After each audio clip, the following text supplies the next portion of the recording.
Hello అందరికీ నమస్కారం అండి. అందరూ బాగున్నారా? ఈరోజు మన టాపిక్ వచ్చేసి తెలంగాణలోని మెదక్ కేథీడ్రల్ చర్చ్ యొక్క హిస్టరీ తెలుసుకుందామండి. దీన్ని ఎవరు కట్టారు, ఎప్పుడు కట్టారో తెలుసుకుందామని టాపిక్లోకి వెళ్దామండి. ఈ మెదక్ కేథీడ్రల్ చర్చ్ ఆసియా ఖండంలోనే రెండవ అతిపెద్ద చర్చ్ అండి.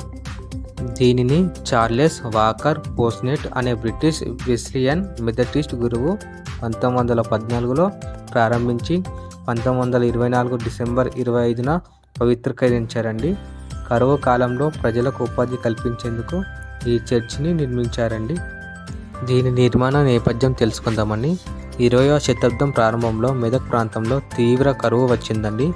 దాన్ని పాస్నెట్ ఉచితంగా భోజనం పెట్టకుండా ప్రజలకు పని కల్పించి వారికి డబ్బులు ఇచ్చేలా ఈ చర్చి నిర్మాణాన్ని ఎంచుకున్నారండి.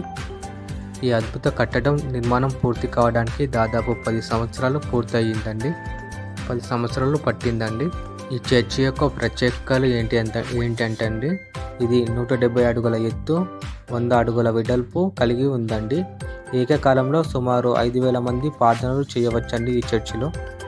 అలాగే యేసుక్రీస్తు జీవిత చరిత్రను తెలిపేలా రంగులకు అద్దాల కిటికీలు ఈ చర్చికు ప్రత్యేక అందాలు తెస్తాయండి.